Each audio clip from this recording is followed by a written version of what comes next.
do you start your business? English pa Tagalog. Kahit anak ko na Tagalog. Start ako, business. How? Wala, hindi ko nung binanong ko eh. Pero lang po, ganun lang po, business ko po. Nag-retire kasi ko sa PLDT 2004. Ito na naisip kong gawin. Administration. Ito yun, nag-retire ka sa tayo ko. Kasi retired na ako eh, wala naman ang pag-iwang pagkakakitaan. So, dami na daw ko, naisipan ko tayo. Ganun ako nagsimula lang. Alam lang kasi. Simula po at business. Tapos po yung second question, ano po? What comes to your mind to pursue that business? What comes into my mind? Apo, to pursue the business, your business po. Yun naman, para magkaroon ako ng income. Revenue income. Kasi wala nang pagkakitang. Kaya, tinuloy-tuloy ko ito. Ito lang magiging income ko. Number 2 po. May staff po ba? Staff? Opo. Mga kasama niyo po yun. Ay, ako lang. Pag Sabado, pag Linggo, Lunes na, kita ko si Ina. Yung babae po. Oo, si Ina yun lang. Sabado, How do you deal with her staff? How do you treat them? Paano po sila treat? Ina, treat ko siya as our family. Pamilya namin. Tingin ko nga sa kanya, anak na eh. Anak ko, tingin ko sa kanya. PUP rin po siya. Oo, PUP rin. Tsaka mabait si Ina. Opo. Muna, isang tingin lang sa ginagawa ko. Alam na yun. Tingin ko sa kanya, mas family member na rin. Kapamilya namin siya. Kahit yung mga kasambahay namin dito sa bahay, hindi namin tinutulong ng kasambahay yun. Tutuloy namin as kasama na yun. Pamilya. Di ba yung mga po ko ang tawag sa kanya, ate. Yung mga yaya, hindi ate. Advisors. Next. Okay. Okay. Skills. Ang system. Yan, dapat. Apat eh, 360 lang. Apat. Ano ba? Tatong piso isa. Ano pa na? Ano lang? Next po. Ay, sa'yo tayo tumayan tayo, ha? Uwi-wave ka pa sa Okay na to, hindi ko naman sila niya. Next po. Do you think that your business will grow if you became project in your staff? Ano? Do you think? Yung grow po ba pagka pagka nag-execute po kayo sa staff? Ay, hindi. Ano lang kailangan mild na, hindi naman masyadong stricto eh.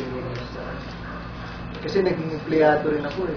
Kaya alam ko kung paano ko i-treat yung empleyado ko rin. Naging empleyado rin kasi ito eh. Masyadong stricto naman yung boss ko eh. Minsan nagre-rebelde ko. Kailangan lang i-meet mo siya sa ano eh. I-meet mo yung tao sa gitna. Bawa, ito mataas ka. Siya sa baba. Mag-meet kayo sa gitna. Patay na kayo hanggang mag-meet ka. Hanggang maaaring bumaba ka para sa level mo. Para maintindihan mo. Para sige na dito, bumababa sa level niya. Yung sa knowledge niya.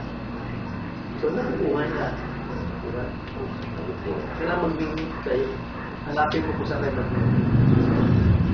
Sabi nga, hindi ka kailangan maging boss. Kailangan siya boss. Hindi, ikaw hindi ka magsaserve sa kanya, ikaw mag-serve sa kanya.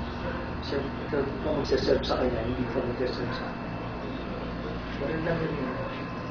Kailangan alamin mo rin kung anong hanggang saan siya.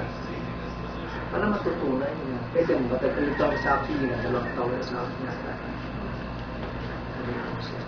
Tapos next question po. In your own, how do you describe yourself as a boss or as owner of Describe ko as an owner.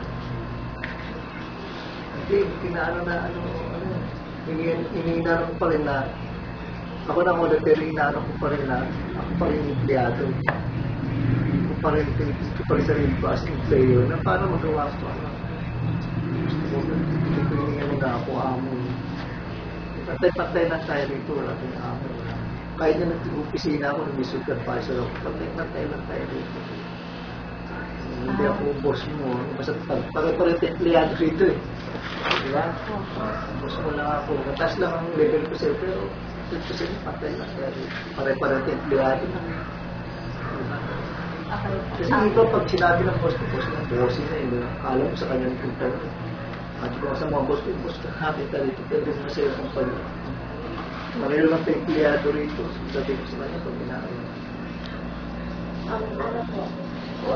Para po sa inyo po, ano pong ma-advise niyo sa amin pag nagtayo po ang ganitong business. Tsaga na talaga. Tsaga at saka pasensyoso ka dapat. Tsaga, pasensyoso. Kaya kayo mag-give up. Sige na. Pag may problema kayo, sige na. Huwag kayo magkata. Tuloy-tuloy lang kayo. Ano kayo ginagawa niyo dito, di ba? Tuloy lang kayo, sige na. Sige, paano daw pala hikayat dito? Kasi parang ganun din. Kung pagpupustigin nyo lang, parang tuloy-tuloy kayo. Kayong maano kayo. Kayong mapalad sa magpa-block sa inyo. Katulad yan, iyak. Yung magbubukan yan. Iyak. Kaya mas, kung alam yung tama yung ginagawa mo siya. Tuloy lang po eh. Buko lang kayo ito. Na-interview nyo ako kanina. Ayaw pa. Kung balis na kayo, tayo kayo. Ito, tsaka-tsaga lang talaga. Tsaka yung routine yung gawin nyo lang. Hindi mo din mamaya na, bukas na lang. Oo, tuloy-tuloy lang kayo. Huwag kayong magsasawa sa mga routine araw-araw. Sabi, araw-araw nila ginagawa. Tuloy-tuloy ka lang. Tsaka enjoy kayo sa ginagawa. Kahit minsan nga, ako ulit-ulit mga nandito, nag-init na ako eh. Kaya wala punta kayo dito, minsan naano siya. Oh, kaya nga, minsan naiinit siya ang load.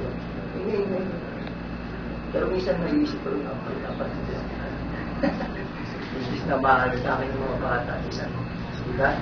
May mistake sa akin. Pero minsan, tsaka na. Mas kumagana, tatagap mo ako. Meron na kayo.